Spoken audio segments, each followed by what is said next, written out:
Today, it's GP Chill P. This is ChillPoint.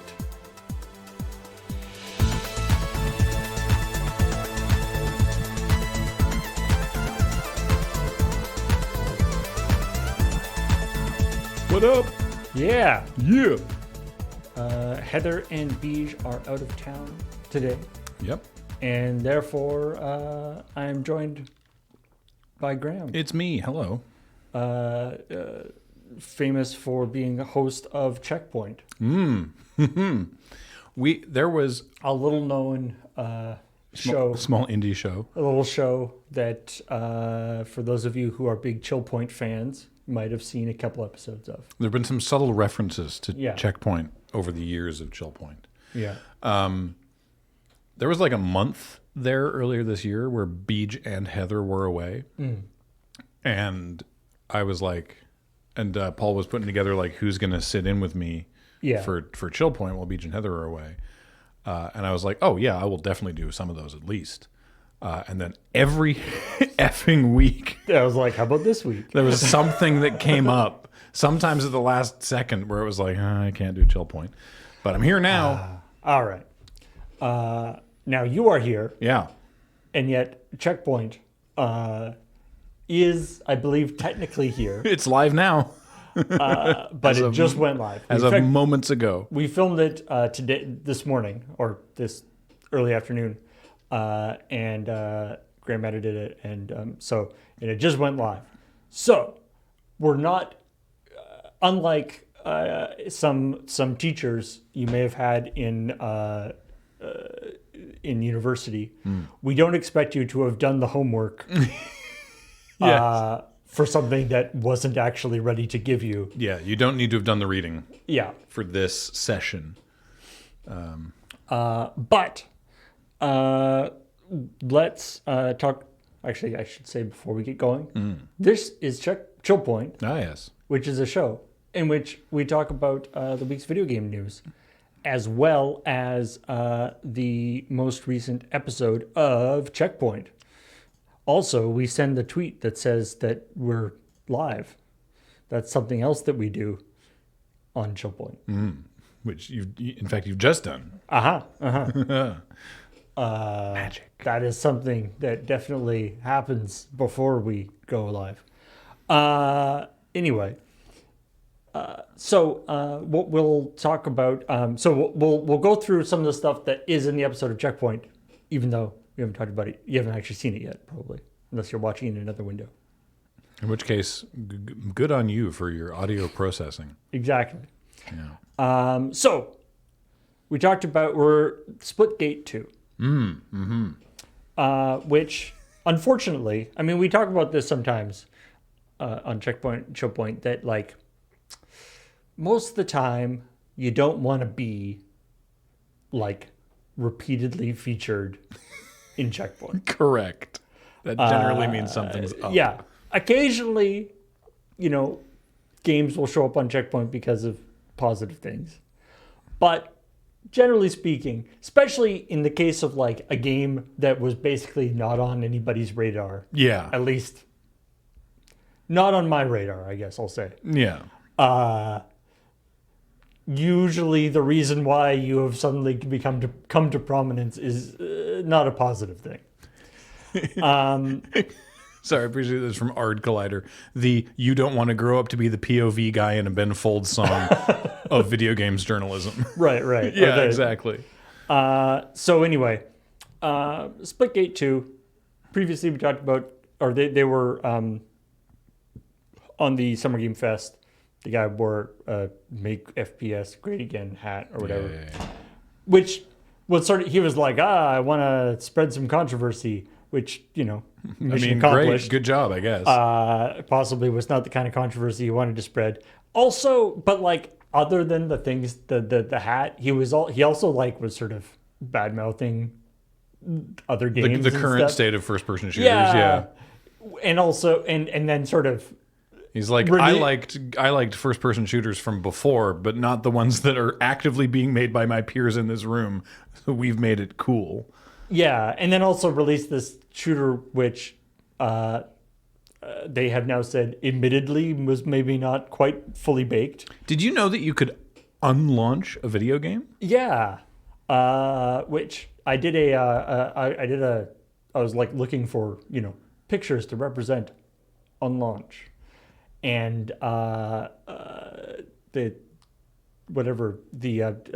Google AI that answers your searches now sometimes was like, unlaunch is it's like a new term for when something has been, because the two big thing, like, obviously, so again, it's not a good sign when, like, if you search for unlaunch, like Splitgate is like right up there. The other one that is a very prominent unlaunchment. I don't know what the verb version is. Was the NVIDIA did a thing where they put out the 4 or 5 version. I don't know. They put out one of their cards, and they like gave it only 12 gigs of RAM, but didn't really tell anybody that they were going to do that instead of the 16 that everyone was expecting. And then they got a lot of the 4080. The 4080 that was really the 4070. Anyway, Unlaunch. That was another prominent, like, according to unlaunches your graphics card. People, yeah, that was another prominent unlaunching. Yeah, I've seen a lot of people, just like, because it was in early access, then it was in beta, and now it was launched, and then it was unlaunched, and people were like, now it's back in beta. Now it's back in beta. People were like, "What's the difference between, like, these days? What's the difference between a full release and a beta?" And it's like, well, in this case, like, nothing. I mean, it's still even like playable too. Yeah. Like, if you were playing it before, you can keep playing it. You can keep playing it. But they're just like, we're unlaunching it so that we can have a grand reopening later. Yeah, yeah. I believe the industry term is takesies backsies. Yeah. Yeah. Is there like, there's early access? Is there late access? Late access, middling access. Anyway, so I don't have any particular, like, stake in Splitgate 2. No. It's not the kind of game that I would have played, even if it was a very popular, even if it wasn't. There's some diehard people who really liked the first one and were looking forward to the second one. And I didn't end up writing the story, but I was considering it. And then I saw that Nelson wrote this. Yeah, Nelson had already been like, "Oh, I want to do that one." And so I looked into, like, where I love going sometimes for checkpoint research is the community subreddits for games. Yes, because that's where you find, like, the people that really care, right? And I'm both positively and negatively. Yes, and not necessarily as, like, a source, but just to kind of, like, feel out the thing. And sometimes they do link to sort of other sources that are useful to reference. And it's hell in there right now, because they're it's like, some people were like, this is trash. You need to put it back in the oven. It's not ready yet. And then they're like, all right, fine. Well, we're unlaunching it. It's back in beta. And people are like, no, why? What are you doing? And then other people are like, but you wanted this. And it's a big, like, right. Oh. And there's that silly thing of, like, people like, what does the community want? First they say that they want to unlaunch it, and now they're mad about it. And it's like that. Those were different people. But anyway, the demo videos for it look kind of cool. The Portals thing is neat. It's like first-person shooter with portals. But even in the best of times, that like the multiplayer arena shooter, like, that's a tough road. Like, you've got some pretty deep-pocketed competition on that one. So it's a tough road to go, and obviously they have not gone out of the gate very well. So the speed gate. I wish them luck, but we'll see. Speaking of portals, there was a new season of University Challenge just started. This is the very dry UK, long-running UK trivia contest show that's been running since the 60s, I think. And they had a question they had like the structure of the show, for those who haven't seen it, is that there's 2 teams of 4 from different universities around the United Kingdom, and the host reads a starter question for 10 points, and if a team anyone can buzz in, and if the team gets the starter question right, then they get 3 5-point bonuses. The bonuses are themed together, not necessarily or not connected to the starter question, right? So it'll be frequently it's like, some sort of question about like English kings lineage from the 1500s, and they get that right, and then it's like, great, now you have 3 questions on Scottish football clubs, right, or like standard science units, and they tend to be harder questions. But anyway, they did one that was 3 questions on video games, and so I'm always like, ooh. And the first question in the video game bonuses started with Narbtacular drop, and I was like, Portal. and that was the answer. It was what game started as Narbtacular drop? Yeah, it was. I mean, it began. Like he continued talking, but it was like Narbtacular drop is the name of a university game made by Kim Swift and Baba and team, and then later was bought by Valve and turned into the game that we know as Bleh, and then it was Portal. And so I mean, that is a deep cut. Although saying it was bought by Valve and turned into not bought by Valve, but saying that it was acquired by Valve and turned into a game does make it a lot easier as a question. Because when you say game made by Valve, there's like 4 answers. Yeah, exactly. Yeah. So I was just like, I got I remember I think Portal was like one of the first game, or not the first game, but it was one of the games that I was like super hyped. I guess early access didn't really exist at that point, but like you'd been familiar with. But I played the crap out of Narbtacular drop, even though it's like 3 levels and there isn't that much to do in it because it's just like a tech demo. Yeah, it's like a cool idea. They were demoing this idea of how to do the geometry and the math of like doing a portal in a 3D engine. There was something about it that just like clicked in my mind the right way, and I really enjoyed it. And then what was it the original Prey game? Oh yeah, the like really weird original Prey. The not the original. Yeah, I guess it was the original Prey. Had portals in it before the game Portal did. Although they kind of fudged it. Yeah. They didn't do it quite the same way, and it was a lot more limited. But they were like, "Hey, look, we got portals before Portal." At least it was somewhat competent video game question. Often those shows, it's something like, "What famous plumber is the mascot?" Right. University Challenge does like some pretty serious questions. Yeah, Prey had weird gravity things too. Yeah, it was just sort of one of those like weird grab bag of game mechanics for no particular narrative reason. They did also have around that same episode on acting appearances by David Lynch. Acting appearances. Generally, by the way, also the process is the final of the 3 questions is like not a gimme, but the easiest. Oh, right. Okay. So that like you can feel. So like the last one of that round was like, he plays. David Lynch made numerous appearances as agent whoever in his own long-running show that had 2 seasons, and then a 3rd season only a few years ago was the name of the show. It was like, well, it's Twin Peaks, right? Right. And that's like, sort of to give you a clue about the other 2 questions? No. That's the last. Oh, that's the last one. Yeah, no. They always do the easiest one last. It's so that if you've biffed the first 2, you can at least feel good that you got something right at the end of your bonuses. So, yeah. Anyway. Speaking of getting something right. See, I can derail. What's up? I guess. Getting War Thunder. So, yeah, here's a story about War Thunder that doesn't involve document leaks. We don't have to reset the timer. Yeah. Yeah. Or the counter. The counter, yeah.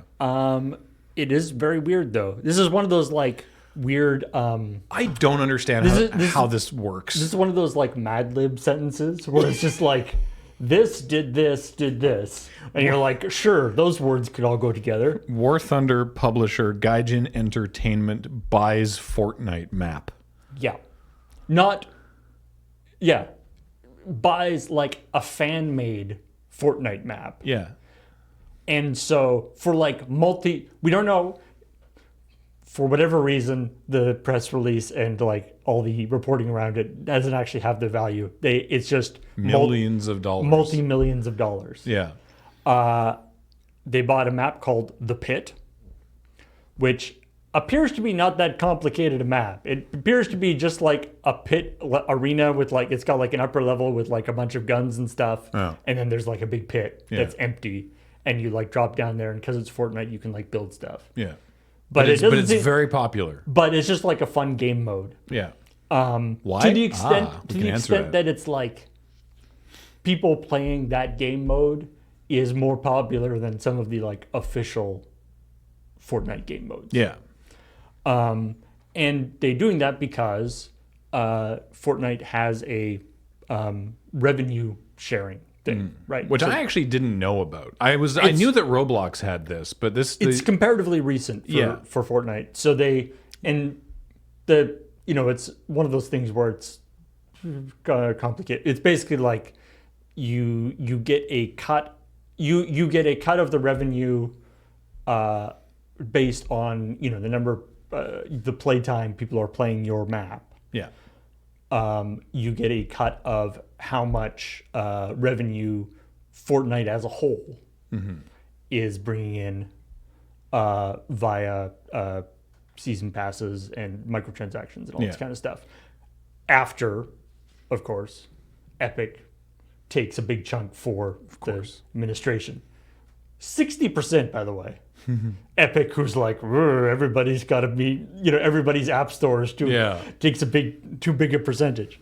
So Epic, they get like how much money that they got from microtransactions that month, take a big chunk off for themselves at the top, and then take the rest and divide it up by percentage of time people played different maps. So presumably, the vast majority of things, it's like a couple cents or whatever. Yeah. But there's a couple of maps, and once people get up into that level where there can be a lot of money on the line. But it's just, I was trying to think about like an analogy or like a comparison, and I was like, it feels like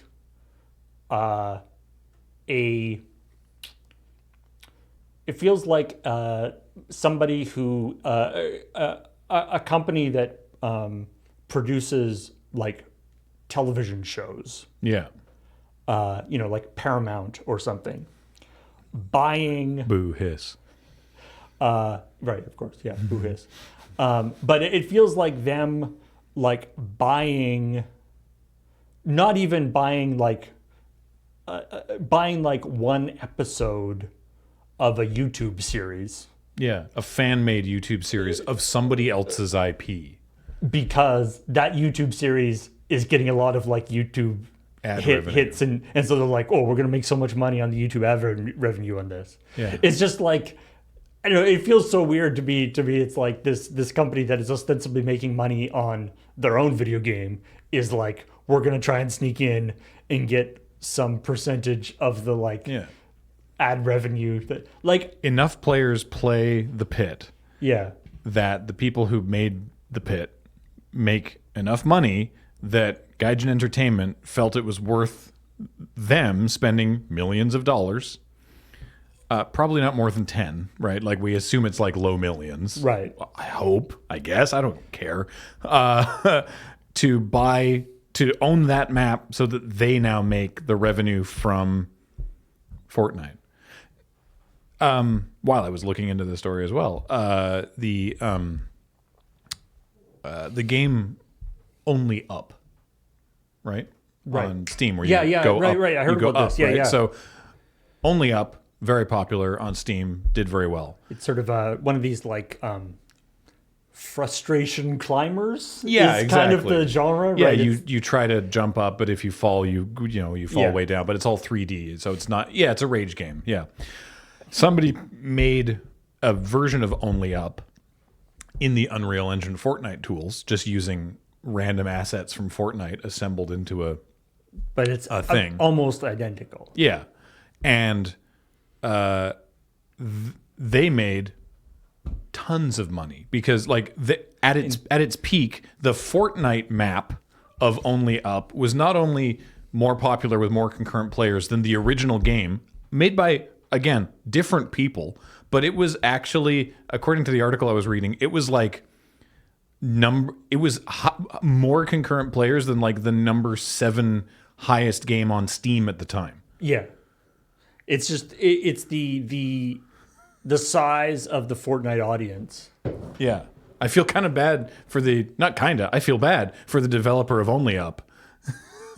Well, it's also, I mean, and the other thing is that like the idea that because all the functionality, like it's just, all the functionality of Only Up is the sort of physics-based jumping around and doing stuff. Yeah. Which apparently works very well to just make in the Fortnite thing. Anyway, Donkey Kong Bonanza. Just recently came out. I'm so glad to have an answer to this question because I was curious. It's supposed to be super good. Yeah, looks great. Everything I've seen about it looks super fun. One of the things I would call a central mechanic to it is smashing things. Just the old destructible terrain. Shout out to Red Faction lovers. Or Deep Rock Galactic, of course. Oh, of course. Rock and Stone. And but people have been. I feel like it started as people just seeing what was possible, and then it got where it's actually people were just like having fun doing it. It turns out that you can just like smash everything in an entire level to the point where there's lots of screenshots and videos of the level just being like a flat plane that's just like a big square. Because it is like there's like a floor. Yeah, but that's about it. There is like a bedrock equivalent, to use a Minecraft analogy, right, where you can't break it because they need to do that, or else you could go so far down that you'd fall and just tumble out of the level. And so, but yeah, I was like, well, how much of it can you smash? Turns out, basically everything. And yeah, you can just denude a level of everything that isn't like the NPCs. Which I've heard a criticism I've heard of Bonanza is that it's like too short and too easy. And one of the things being when there's a puzzle, you can just smash through it and go get your coin or bananas or whatever you're supposed to be getting. Yeah. Which I guess, I mean, I feel like that Nintendo level developers would take that into account, but who knows? See, now I want to install OG Red Faction on my computer and mod it so I have infinite rockets and it goes faster and see what's possible in that game. In terms of destroying everything? Yeah. Because I assume there's an end, but I never found it when I was playing it originally. No. I mean, in Deep Rock Galactic, as I say, I've seen videos, I've seen like screenshots and videos and stuff on like the subreddit and things of people find, because there is like sort of a cube of bedrock around your thing. There has to be. But or just you fall off into the sub-ocean or something. But it takes a long time to get there. Especially in Deep Rock Galactic, there's also like you can't really like there's you're basically using up resources all the time. If you're using the driller guy, there's gas for your drill, or if you're just pickaxing, it just takes time and you keep getting attacked by monsters.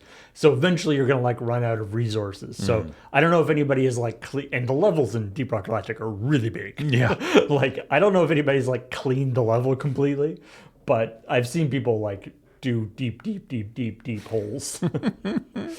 Yeah. Astroneer, you can destroy entire planets. Cool. Yeah. Anyway. I imagine you could do that in No Man's Sky, but it would take you so fucking long. Yeah, I'm sure people have done that in No Man's Sky. I presume, yeah. I don't know if you talked about this with Beej and Heather last week, but there were those articles about developing Donkey Kong Bonanza. Yes. Yeah, Yes. and I love that. I love that it's like the sort of non-linear progression, or the sort of the way inspiration comes from different places. yeah, but also that they were just like, all right, what if we just give a Goomba big fists and like punch the rock, and then going like, oh, this is fun. Yeah. Okay, yeah, this works as a gameplay mechanic. This could be a Donkey Kong game, rather than like, you developers create a Donkey Kong game. The rumor was that like Kirby that happened with Kirby too. That like Kirby's Epic Yarn. like they come up with the sort of yarn and doing stuff, and then it later became a Kirby game. Yeah, and that I love that, and the same with Splatoon. Yeah, it wasn't even squids. It wasn't even Bytecaster saying, what is Splatoon if not what if we gave a squid a gun? It wasn't squids. They started with It was paint. the painting mechanic, and they worked just with that, and then worked backwards to like, okay, why do we have are they kids? Are they squids? Who knows? But yeah, I just like they do a lot of prototyping, but specifically, and I'm sure you already talked about this last week, but the story about how they had a power up where you turn into like Zebra Kong or whatever, or they had like a sketch of someone who'd drawn like muscly zebra, and one of the musicians became inspired by that drawing and then did a piece of music and was like, this is, I don't know, that made me think of this, and so here's a piece of music I did about Zebra Kong, and then they were like, oh, wait, music, hold on, let's get Pauline involved, and like that's how that all happened. Yeah. I love that. That's like this non. Yeah, it's like it's very much like it's the make the zebra music. ... Step 4. Yeah, I love Pauline. it. I love it so much. And then the other story that I'm sure you're not surprised we talk about on episode of Checkpoint. Not so much fun. Not fun. I do not love. Is the talking about the Steam and also itch.io. I would say itch.io. The whole censorship thing because of their payment processors. Yeah. I don't know. We probably won't. We don't need to really go deep into it here because that happens in the actual episode. But yeah, and I mean, this is one of those things that's not a new. It's not a new thing that's happened. It's mostly just that it's like hit the video game industry in this case. It's the most recent iteration of this payment processors wretched thing. Kind of throwing their weight around to mess with things or to limit what people can do in a sort of extra legal way. Has been the case for a while now in different industries. Famously, PayPal is particularly bad for that, right? Yeah. Like PayPal, they have all sorts of, if they decide that what you're doing is not immoral or whatever, not only do they're like, we're not going to process your stuff anymore. They'll actually lock your account, and however much money you had in it sort of gets lost sometimes. So this is to briefly summarize, Steam and then also itch delisted a whole ton of not safe for work games, but also a bunch of games that are not in any way sexually explicit, just feature queer characters. Right. And because a Australian fundamentalist group called Collective Shout, because they claimed responsibility for this. This is not an allegation I am making. Now, they've claimed responsibility for this. Yeah. And they sent like an open letter and stuff. It's possible that there were also other pressures on these groups. But yes. Basically did like a phone campaign to call Visa and MasterCard and PayPal and everything and be like, our children might see a boob. And the head of Collective Shout. What's the quote from the story? What did she call gamers? It's good. Yeah, it's quite a run-on sentence. porn sick, brain rotted pedo gamer fetishists. Yeah. And there's one or two. Which, There's one or two of them out there, but that's not all gamers. To me, that sounds like somebody who is a fetishist for porn sick, brain rotted pedo gamers. It's the only way I can. Yeah, exactly. Anyway, for Itch's part, they just delisted everything and that was NSFW, and now, according to them, they're going through everything that was delisted and relisting stuff that is okay. But until that time, people are SOL. If they fell afoul of that. And I understand that people are angry at Steam and Itch, and I don't think that's unreasonable. But I feel like you should direct more of that at Visa and MasterCard and PayPal. Oh, certainly, yeah. It would be nice for Steam and Itch to go, well, hold on, because we're generating you a lot of revenue, and I don't think that that's correct, rather than folding immediately. But on the other hand, ultimately, Visa can go, well, no, we're not going to process any of your payments, and then you'll lose millions of dollars. And it's like, well, I guess we're effed then. Itch in particular is in a position where it's like, if we take a stand on this, and if we refuse to do this, then nobody's payments get processed. Yeah. And Itch, one of the great things about it is that their whole thing is that the actual cut they take is very minimal. If it all, I forget what the Itch's system, but they take a very minimal cut, right? Mm-hmm. So it's like, do we stop everybody on our entire platform from being able to make money in order to try to fight this, or do we comply so that people can keep their livelihoods? Yeah, and then try to pull it back. It's a tough call. Maricat suggesting, I think a lot of people need to remember, while Collective Shout is claiming responsibility, the heads of both Visa and MasterCard are believed to be simply anti-porn fascio-Christians, which is also possible. Which also feels... that feels short-sighted to me. I think if you're in charge of a payment processor, you should be just morally fucked. You should be okay with anything, right? If you're in charge of MasterCard, you should be like, whatever brings me dollars, right? Previously... That's also bad in a different way, but I'm just saying I think you shouldn't give a shit. Because there's a bunch of stuff with Pornhub and different actual straight up porn sites that have had their payment processing pulled, or in various things happening in different places because of payment processors. It's happened on Patreon for a while. I think they got around it, but they were like, "You're doing furry porn? Not going to take your payments." And I think that got dealt with, but Patreon and other. Patreon is also at the mercy, and they have fairly stringent requirements in terms of adult stuff, as in basically they don't allow any anymore. I don't think.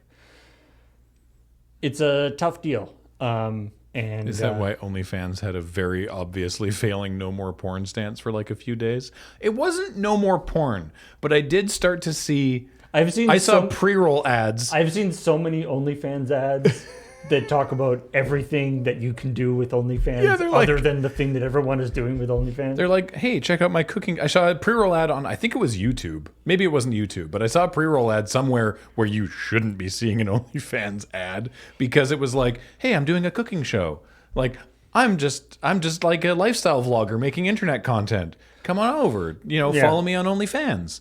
And it was like, what are you trying to do? Fans of cooking. Yeah. What other possible way could you interpret this? Yeah. Or the other one is we're doing it. It's like, I'm doing a cooking show, and we're having a cool thing where we get a bunch of other OnlyFans people on, as guest cooks. Mm-hmm. And it's like the other OnlyFans people who are coming on as guest cooks are clearly people who are producing adult content for OnlyFans. To E-Block's point, anyway. I should clarify what I was saying earlier, because I think I chose the wrong words. I'm not saying that I want the heads of payment processors to be okay with like stuff that's obviously like morally wrong. I'm surprised that they're not, and it feels like they should be. Again, I don't wish that. I mean, I'm surprised that someone whose job it is to purely just to make money would have any kind of moral stance, because that feels antithetical to what they're doing. Because of course there's this thing where it's like there's what's legal, yeah, and then there's and you know, all of this stuff that is being dropped off here had already sort of crossed that, or like they weren't in that area that is like illegal. It's just morally we don't like it, but we don't like it enough. But it's that weird thing of like, it's like morally we don't like it, but we don't not like it enough to actually make a law about it.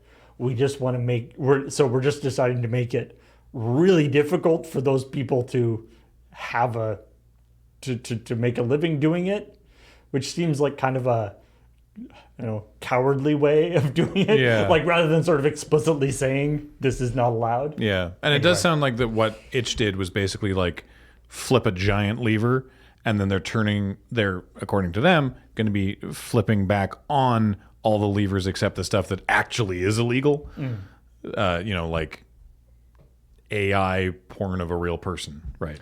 There have been, and I don't want to take the Visa MasterCard side on this, but there is a situation under no circumstances do you got to give it to them. But there is a circumstance. There is a situation, like they have been in things in the past where, due to weird law reasons, they have been held legally liable for things that have happened because they processed the payment. Like by processing the payment, they are considered to be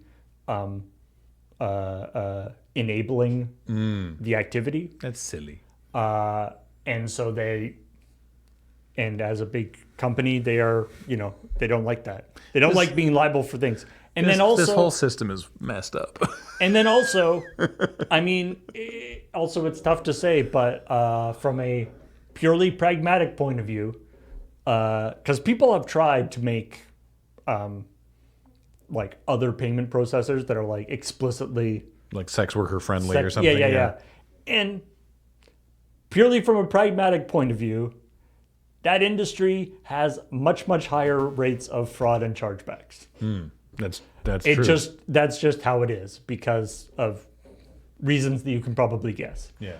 And so they have to, so companies that have tried to do that have not. I mean, they were also fighting an uphill battle against various regulations and other people in the industry and stuff. So it's certainly not I'm getting it from both. Yeah, it's certainly not an even playing field, but it is a fundamental problem. Yeah. Anyway. For Cameron's read on that, yes. Enjoy this week's episode of Checkpoint. I'm sure you'll be terribly surprised to know that Cameron wrote the story for that. Yeah. Let's go on to some of the stuff that... Actually, wait, no. The one other thing that it is covered in the episode briefly is that there's an interview with the one of the co-creators of the Crash Bandicoot series. Oh, yeah. Which, and they talking about the Crash Bandicoot remake and saying some very nice things about it, very positive. But one of the things that he criticized was that they did the jumping wrong. Yeah, he's very complimentary to the Crash 1, 2, 3 trilogy remake, but says that they botched the jumping. And he goes on to explain that they had a system in the original game where, because it's just a digital button, that it boils down to, if you hold the button down longer, Crash jumps higher and further, and that sounds very straightforward. But he goes into a little bit more, and it's a little more involved. Where apparently he has the amount that gravity actually affects him changes over time too. Yeah, basically, Like it's not just he goes to a certain height and then falls. Yeah. It's complicated. he wrote this this sort of code sequence that takes into account how long you have been holding the button down and sort of interprets a digital signal into what feels like an analog input to affect Crash's jump height, and says that for the remake, either they weren't aware of this or they didn't know how to do it, or they didn't care or whatever, but they just decided that you press button and Crash always jumps max height. And I remember playing the remakes and going, this doesn't feel quite right, and I cannot put my finger on it. And it's because you couldn't do the little hops, because it used to be if you just tap the button, right, Crash would do a much smaller jump. And they just made it, every jump is maximum for the remakes, and so it's different. So I was just like, I read this and I was like, oh, thank you. That's why vindication. So, that's a good one, my Andrew. I didn't see this in your doc, but I did want to mention it, that the largest Final Fantasy 11 server, the earlier MMO, has had to halt new player signups on its most popular server because it's getting too big. I mean, I would be surprised. Like, that's why they have all different server shards anyway. I'm surprised. But for an MMO from when it came out, you'd think I would remember this offhand because I just did that video. Has there been like a recent resurgence in Final Fantasy 11 stuff? Magic the Gathering? I was talking to Ben about this actually, because the joke of the like, have you heard of Final Fantasy 14? Well, with the extended free trial, you can play up to the base game and the award-winning expansions Heavensward and Stormblood up to level 70 with no restriction on playtime, right? Final Fantasy 11. Ben was talking to a friend of his that plays it, and it's like, is there any kind of like trial or anything? No. You want into 11? You're paying monthly, motherfucker. You're in full. If you want in over here, you putting up the dollars. We don't want any casual Johnny Come Lately Final Fantasy 11 players. Free trial, jog on. If you're going to Final Fantasy 11, you're going to do Final Fantasy 11 right. Yeah. Did I mispronounce Heavensward? Did I say Heavensward? It's not Heaven's Sword. No, it's Heavensward. Yeah, like as in going towards heaven. It's one word, and there's no O at the end of it. It's Heavensward. Yeah. I believe that it is go to the heavens. So let's talk about some of the things that are not going to be in the episode that is currently online that you may have not seen yet. Go watch it. Starting with something that we actually did talk about on ChillPoint a few weeks ago. But I don't think this came up in the thing, so I don't know. Graham probably may not have heard about this, but so there's a crossover event happening, or not event, but like a cross promotion thing happening between Tekken 8 and Atelier Yumiya. Is this the new Atelier game? It is one of the recent Atelier. I can't keep track of what the current Atelier games are. So many. So this got attention a few weeks ago because they announced this and they showed off some of this. They showed off the stuff, and this is a crossover event. So both of the games are getting things. The Atelier. So Atelier announced a bunch of new.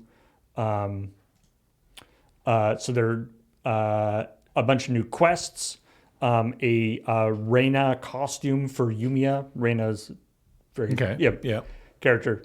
Reina and Yumiya look kind of similar in the two games. So Reina from Tekken, and then Yumiya the Atelier game. Yeah. So you can dress up Yuma in the Atelier game like Reina from Tekken. Yeah. Okay. Cool. Some wigs that you can put different hairstyles on. Sure. And also 2 Tekken series collaboration maximized mana surges for Yumiya. Those are. So anyway, a couple of levels, some costumes, and some different hairstyles, some new abilities. Okay. Super cool. Great. For their part, Tekken did this. They released a addition to her hairstyle that has a little hair flippy thing in it, which apparently is something that Yumiya has. That is it.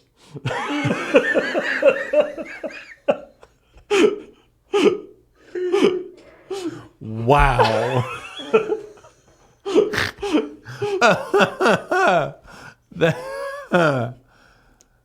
That's it, huh? Wow. Yeah. See, this should be considered a crime. I am genuinely speechless. They gave her a cowlick. Yeah. Was it a hoge? Apparently. Which can be equipped as a cosmetic. Let me just equip this hair. So anyway. Can you equip only that? Can you make your character bald with just that? No. It is Damn an it. accessory. But now that they announced that. Uh-huh. Now the Atelier stuff has actually come out.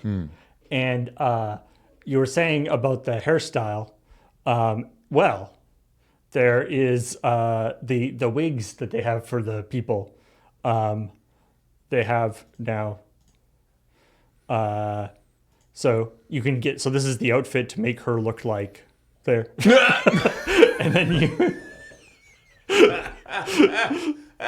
you have the Hitachi wig.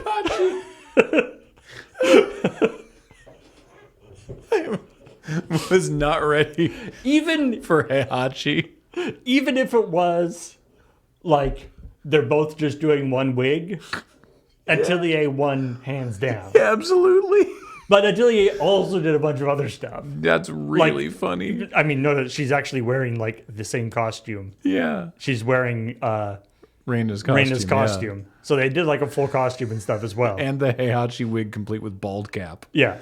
Oh, that's very Which is funny. like different colored than the rest of her head too. It's like it's, supposed to look like a bald cap. Like the other thing is like that's funny, but I couldn't imagine playing a whole RPG with my main character looking like that. As opposed to like Tekken where it's just like one fight.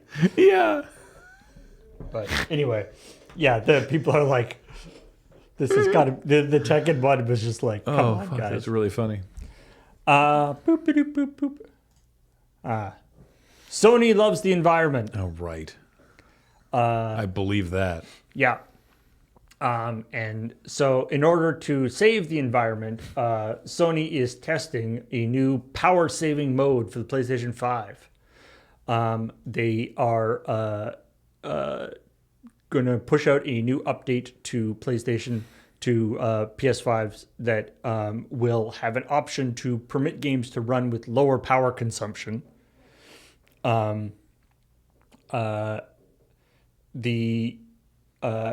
power saver, with power saver mode, the supported PS5 will scale back performance and allow your PS5 to reduce its power consumption. If not enabled, or if the games don't support the feature, the performance will not be scaled back and power consumption will not be reduced. Now they haven't said how far it's going to scale back power consumption and how much that's going to save. It can't be worth it. If you have it in power saver mode, you won't be able to. They say VR will not be available. So, and gameplay features may be limited. I already do so much personally in terms of we separate all of our recyclables, we turn the lights off when we leave the room. Like I already do so much. I don't want to also have to be playing badly operating games because I have to, or the planet will die. Yeah, right. As Suleiman says, the paper straws solution for gaming. Yeah. Like you imagine, I bet the amount of power, even back of the envelope.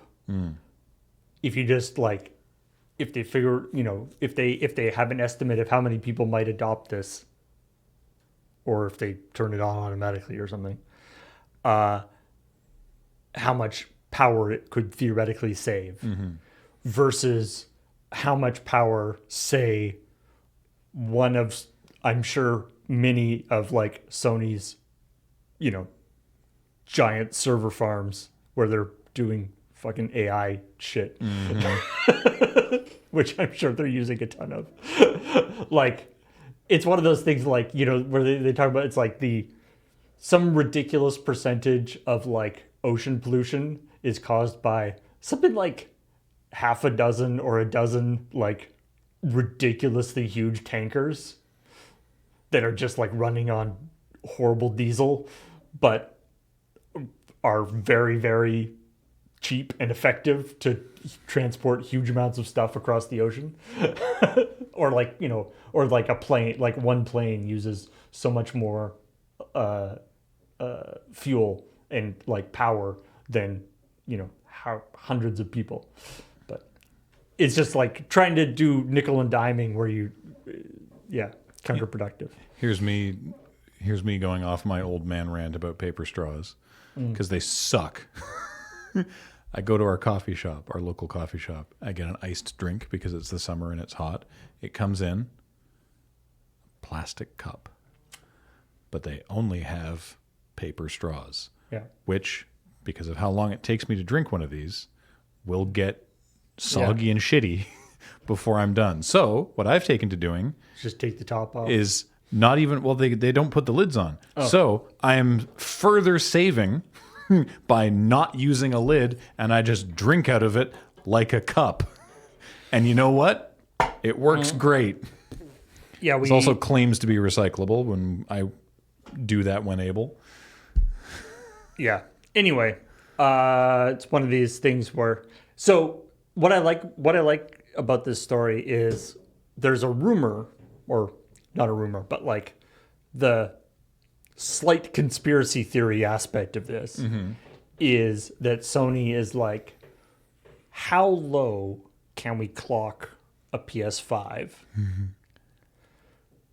And if people are okay with that level of clocking, is that level low enough that we could put that into a handheld, right?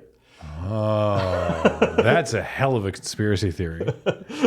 I love this. I mean, the fact that they're working on a handheld isn't a conspiracy. Like, we know that. Yeah. That's been sort of thing. But the idea that, like, the the performance of a handheld game, obviously isn't going to be as good as a full-size PS5. So it's like, can we get it to the point where the difference is not actually that bad? I've been tempted by the PlayStation Portal, I must say. But I can't really validate it. It's not even that expensive as things go, but I can't really validate it because I'm like, to do what? To play upstairs where my PC is? Like, if the whole point of my PlayStation is that it's in my living room with a nice big TV and the couch, and that's where I want to be playing it anyway. Right. And it's like, oh, but what if someone else needs to use the TV? That doesn't happen in our house, so I don't need it. I like gadgets, but also the PS5. I've talked to you about this, but I don't think I've whined to you people about this. You got a rant waiting in the wings. Well, just about the Wi-Fi card, that it sucks.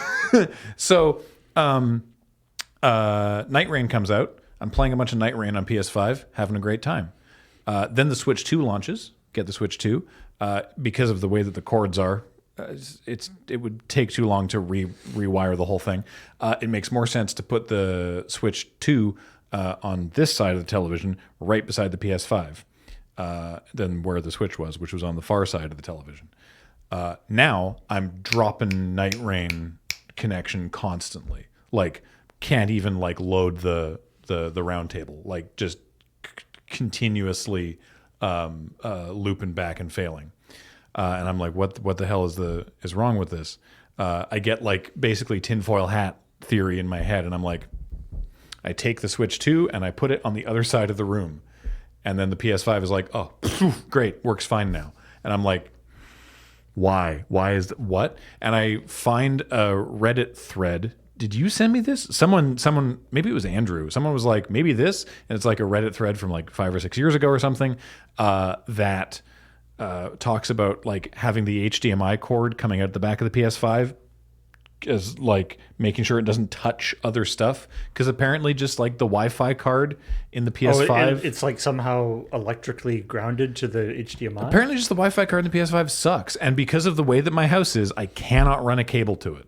So, I mean, I guess the thing is, it's like, is it the Wi-Fi in the PS5 that sucks, or is it that the Switch 2 is like bullying the PS5? I think it's that the PS5 sucks, because sometimes I do have it where I'll be watching YouTube, and this is the thing. Up until now, I have never had any kind of proof, but I've had like vibes that like if I'm watching YouTube on the PS5 and I also have my phone open and Kathleen's in the room with her laptop, suddenly it goes bad. And if I restart the PS5, you know, like it's a 1080 video and I can't get more than like 420p. It just looks like ass. YouTube takes forever to load. It doesn't connect properly to the internet. And if I shut that down and try my old ass Apple TV in the same room, also on Wi-Fi, works perfectly. Right. And it's like, maybe the PS5's Wi-Fi just actually sucks. And I think now I'm convinced that it actually really just sucks. There's something like yeah. I've tried various things for like my parents. You know, they've got like a little Roku or something, which is like not in terms of connectivity, it's like fine. Yeah. They have not that big a house. Yeah. I got them. Their wireless modem is like 2 rooms away. Yeah. And I don't know. Is it in like the office on the main floor? Yeah. So it's like one wall between those things. I don't know what's in their walls. If they've got like ghosts, they've got like copper mesh in the walls or something. But somehow they have like the worst problem with connect. I got them like a new Wi-Fi router that's got like one of those like spider ones that's got like all the antennas. Oh yeah. And that's like a little better, but it should not be as bad as it is. Right. Maybe it's lead paint. Yeah. Anyway. What were we talking? Right. I can't remember. Actually, I think I had another rant in my pocket somewhere. You're but speaking of. We'll get to it. You're talking about Final Fantasy 11. Oh yeah. Another Final Fantasy game that everyone's excited about. Tactics remake. Yeah. Tactics. Yeah. But why a remake, not a remaster? I was going to say, yeah, the term remake is particularly apt. You see, it turns out. So one of the cool things about Tactics remake, and I love it when they do this with remakes, is that they've got you can like live switch between the old version and the new version, which is always super fun. Love that. Turns out they don't have the code for the old version. According to them, normal policy at the time was to just friggin' delete it. Hey, this is why there's never been like a proper remaster of Final Fantasy VII. Yeah, because all the 3D models that they rendered the pre-rendered backgrounds from gone. Remember all that stuff about like the when the like ES or the game, was it the ESRB or was the game the video game lobbying group was, you know, saying how we don't need exemption for video games to be archived. Yeah. Because it's better if video game companies themselves. Right. We reported on this like 2 or 3 years ago. And it's like, this would be better handled by video game companies rather than mandated. They know what's important. Yeah. And it's like, provably fucking not. Anyway. So they didn't have Final Fantasy Tactics. So to do this, like, because this is to do this remake, which has not only it's like a re-release of the original Final Fantasy Tactics, and then also updated graphics, voices, all sorts of cool new stuff.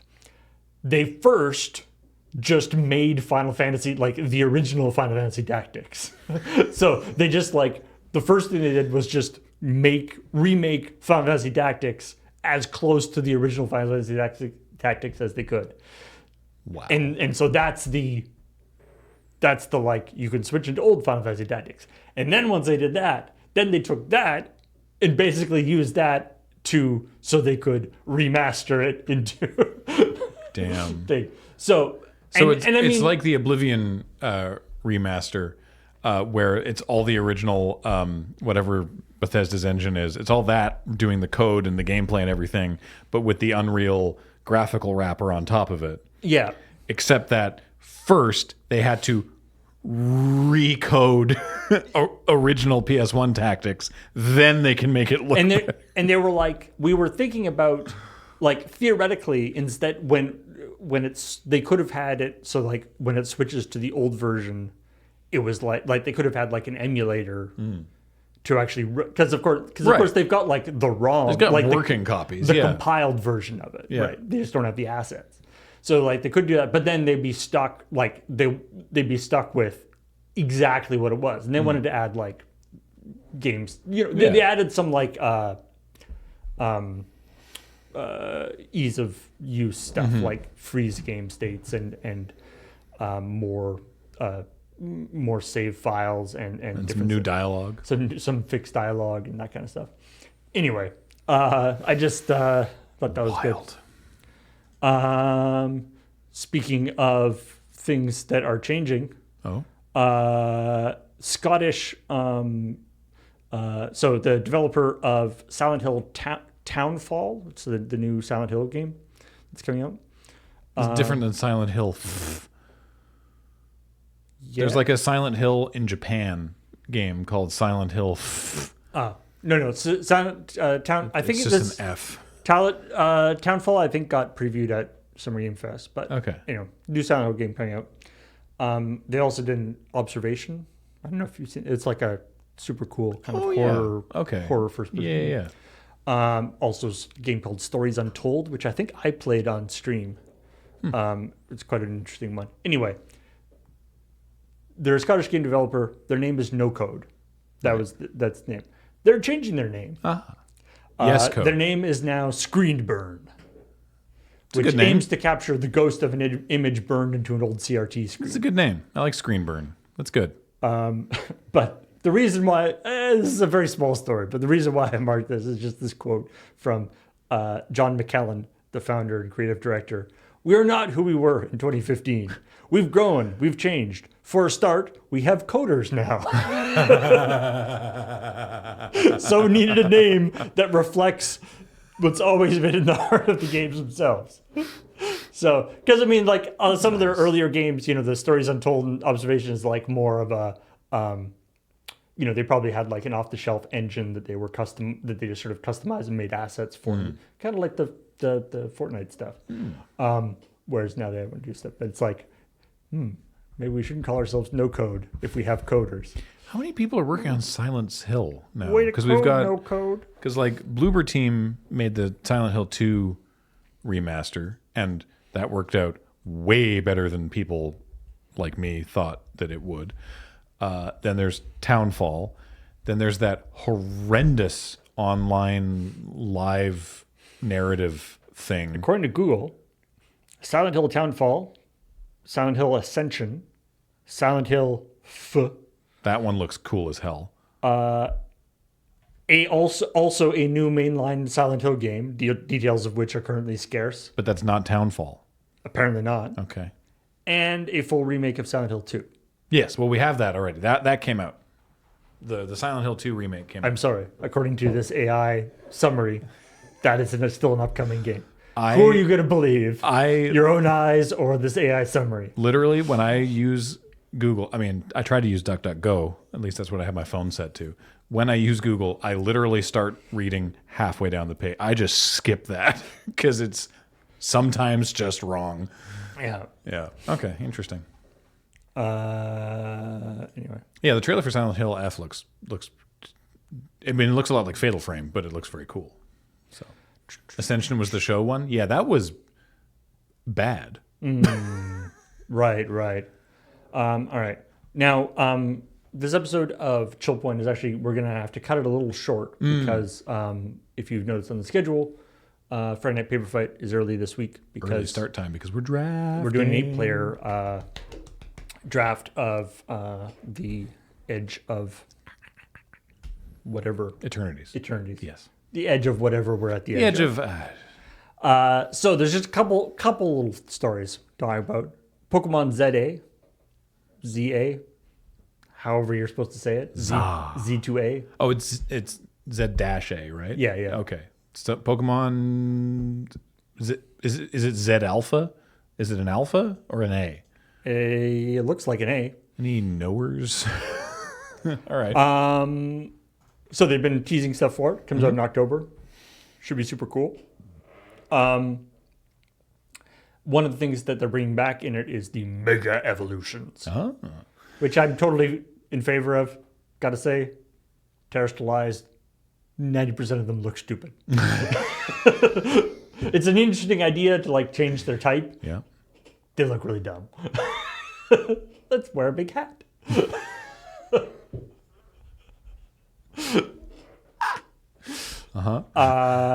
So the Mega Evolutions, they get really big, and then they came. That was originally in X and Y.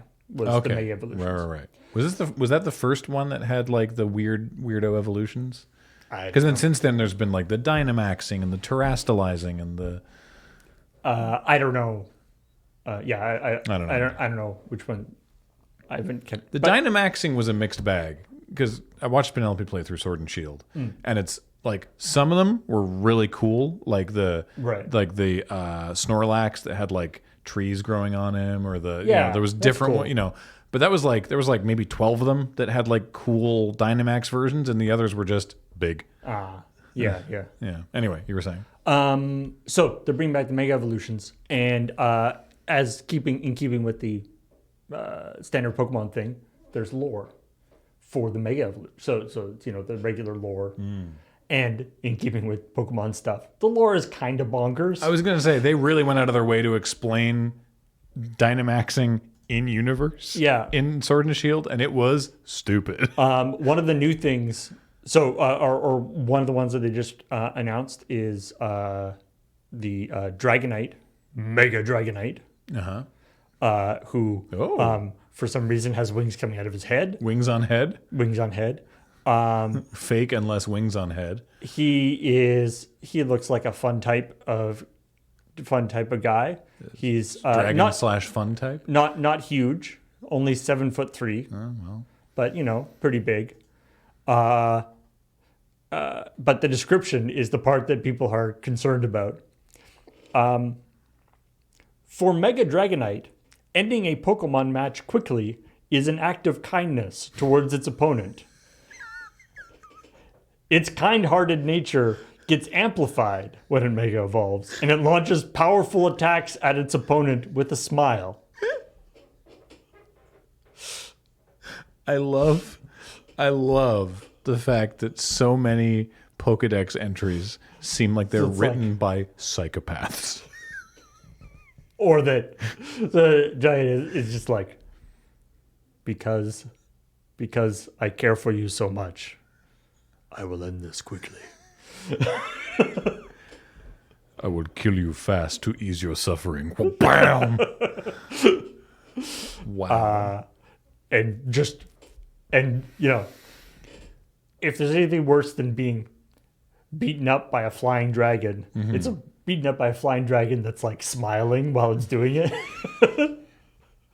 And doing it out of kindness. Responding to chat, but why are children the ones writing the Pokedex? Because imagine this world, and I go to a 10-year-old and I'm like, well, no, here's an iPad. Go out and tell me the animals you find, because I don't know shit about them. Except it's not even imagine this world, because in the Pokemon world, Pokemon are the most important thing that everybody cares incredibly deeply about. Everything centers around them. Every career is based around. Yeah. Why wouldn't you have better info about them? Why can't you give me a filled out Pokedex? Yeah. Also, yes, can we have Wikipedia that is just what 10-year-olds think that thing is? That would also be funny. Because there's like the simplistic Wikipedia, which is actually kind of cool. There's like a special version of Wikipedia that's like only uses relatively simple language for either for young people or people who are just like learning English and stuff, which is a cool idea. but we need that. But like with, it's not simple language. It's just the people don't know what they're like. It's just what a kid thinks that this thing is. I remembered my other funny story, by the way. Oh yeah. Yeah, so this is totally unrelated. Well, it's related to gaming, right? At home, I have a Logitech mouse. It's just like a bog ass standard Logitech mouse. Right, Yeah. You know, and it's got the left click, right click, the scroll wheel, and then it has. I don't think these ones do, but it has two little buttons where your thumb would naturally rest, right? And I have the Yeah, it's got these ones, and I have these mapped to forward and back for web browsing. Right, so I'm sitting there writing checkpoint stories, and I click back, and it started developing this issue where if I click it once, it very clearly double clicks. Like I can feel it and hear it, and my browser window goes boop boop, and it goes back twice. Oh, you can actually like feel it click twice. Yeah, even though I only press it once, it goes like, and I'm like, that's so So it actually weird. like makes Why? a noise. Yeah, then it's time to get a new mouse. No. So here's the thing. So I'm doing that. I'm like, this is so weird. Reinstall the drivers, nothing. Right? Doesn't fix the issue. And I'm like, this is so frustrating to use this. I can just use the normal back button on the browser or like the keyboard command, but I like having it on the mouse. Yeah. And it's infuriating when it jumps me back twice. It's worse not having it. Yeah. So I look it up and I'm like, all right, is anybody else encountering this issue? And I find literally like a 7-year-old Reddit thread that's like, oh yeah, I had this problem too. It's because of a charge up of static electricity. And I'm like, that's weird. And they're like, the easiest way to solve this is to blow warm air, comma, like from your mouth, comma, into the buttons. And I'm sitting there and I'm reading the Reddit thread and I'm just like, I guess I'll do anything Reddit tells me. And I'm like, just pick it up and I just like, just sort of huff into the button. By Christ, it worked perfectly. Immediately and perfectly. Just a little solved. Blew my mind. I was like, why? Why I feel like that's the problem? That's one of the only. Yeah, that's like the only time when blowing into an electronic device is Like actually actually did something? what you're actually supposed to do. Yeah, because there was other people in the thread being like, this fixed it for me. Why did this work? And also just the idea that like the static electricity would build up for like 5 years or however long you've had that mouse. Like it's just like very, very slowly building up. So I've had this one for about like almost 2 years now. Yeah. Because I got it when Kate moved. She was being like, here's a bunch of electronics. Do you want this? And Kathleen was like, yes, I want this mouse. Because like, my old Logitech mouse had the scroll wheel was messed up. That like you scrolled down and it would go like down, up. And it was also infuriating. And now I'm like, do I still have that mouse? I wonder if I should huff on it. Actually, that happens on my mouse at home. Maybe I should try that. I always thought it happens on my mouse at home, and I figured it was that like the sensor wasn't always picking up the little thing. I don't know. It's very possible that in the case of the scroll wheel, that the inside of that mouse, which is inaccessible, is just fucked with cat hair. But the mouse, the clicky was not a problem, and was not that, and I fucking blew warm air on it, and now it's fine, and it's just it's technology. Anyway, Good news. good news. We've we finally the era the cloak of secrecy has been lifted on the voice actors for Mario Kart World. We now know Finally. we now know who the voice actor is for Toad and Toadette. Cool. Which is funny because if you've played Toad, yeah. It's mostly that, isn't it? So yeah, because I don't know when they decided in the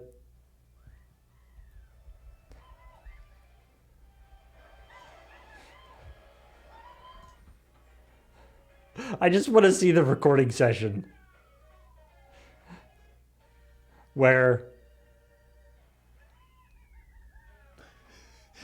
they were just like, we need you to scream in all sorts of different ways. Happy scream, sad scream, mad scream.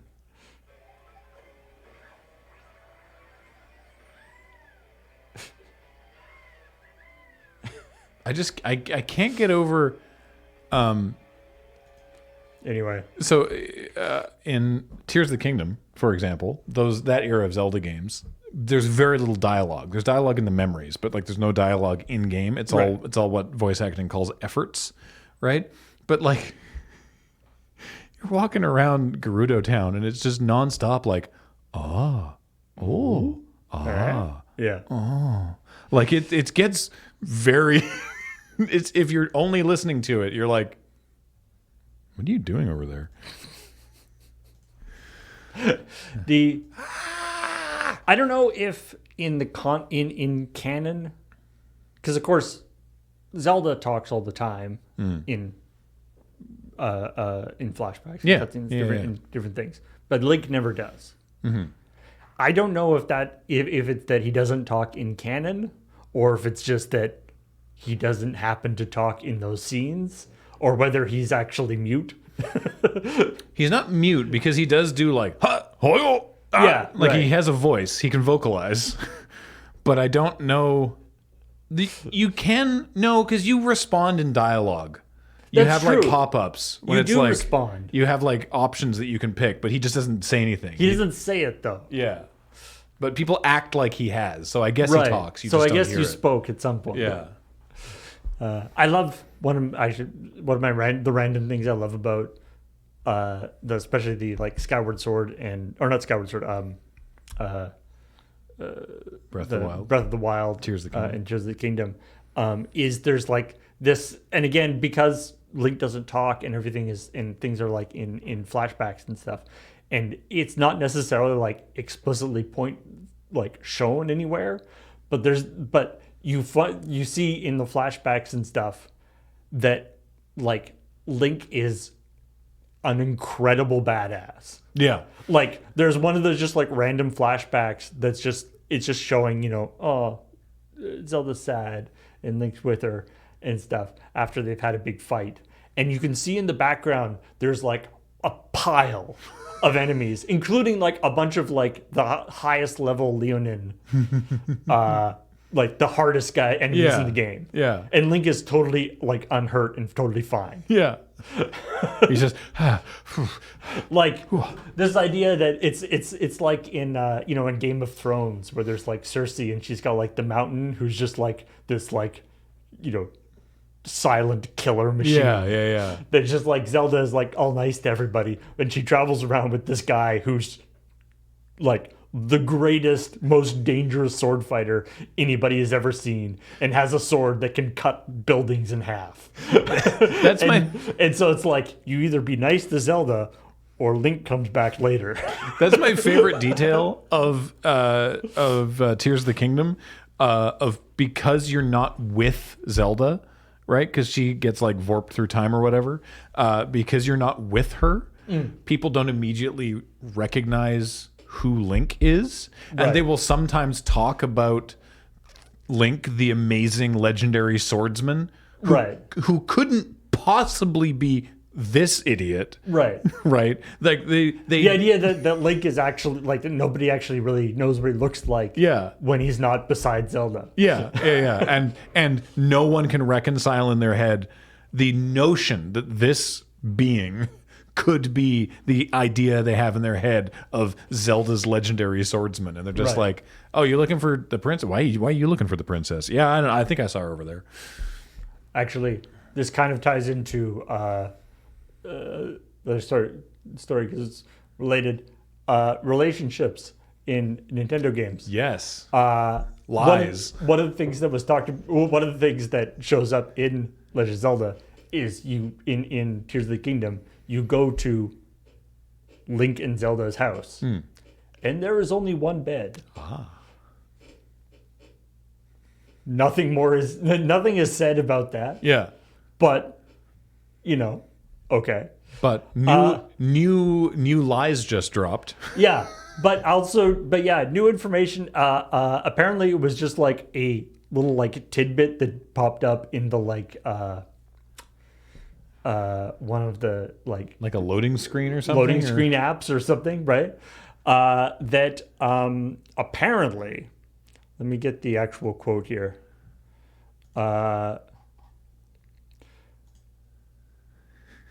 That Princess Peach and Mario are good friends and help each other out whenever they can. Just good friends. Like, I haven't played Mario Odyssey, but Yeah. doesn't it start with him like in a tuxedo to get married? It doesn't start, but yeah. There's there's a whole like wedding. Yeah. Yeah. Yeah. They were the best of friends. They're just history will know them as good friends. We historians cannot fathom that a princess from the Mushroom Kingdom would ever have a relationship with a plumber from Brooklyn. It's true. So we have it makes to no sense. We simply must assume that they're very good friends. Yeah. Where did where did Bowser Jr. and the Bowserlings come from? We're also not going to talk about that. No. I'd like them to introduce Bowser Jr.'s mom someday. That's in I know the fan suppositions. well, no, in but Mario yeah. Sunshine, Bowser Jr. kidnaps Peach because he thinks that she's her mom. Right? Yeah. He He's, thinks she's yeah. mom. Bowser but Jr. then but then Bowser's like, actually no. Yeah, Bowser Jr. thinks Peach is his mom. But no. Yeah. Anyway, finally, so because what's fun with video games is like any sort of pop culture thing, is that something happens that's not video game related, but then something ties it into video game stuff. For instance, there's the silly Coldplay couple, Right. that got exposed or whatever at the Coldplay concert. Yeah. Not video game news, but somebody made a video game of it, which means it's now become video game news. Wow. The video game is called Coldplay Canoodle. Wait, I don't want us to get demonetized for this MIDI version. You will not for this MIDI So version. the objective is you move around looking for the couple. Oop, there they are. And you get 10 points if you find them. And then they teleport to somewhere else in the crowd and you have to find them again. That's the entire game. Where are they? Where are they? Ooh, Oh. there they are. I'm a big fan of this this like MIDI version of Anyway, this is what Viva La Vida? What song was that? I don't know. Anyway, so there we go. It wasn't video game news, but then it became video game news. Yeah, Amazing. so that was all of the stories that we have time to talk about this week. As mentioned, if you haven't seen the episode of Checkpoint that just went live up, now. understandable. You can check it out now. There is time to watch it between now and the Friday Night Paper Fight. Yes. For those watching live. For those watching on YouTube, your time is yours. But yeah, youtube.com/LRRVG. Check it out. Or if you are watching this video on YouTube, it's probably like in the recommended thing for this Probably, video. yeah. It's like down over there. Also, you can become a member of this YouTube channel. And Yeah. That's great. And you get put in the credits at the end of the Episode of Checkpoint. Checkpoint. Yeah. But for now, For now. we will see all y'all later. Bye. Bye.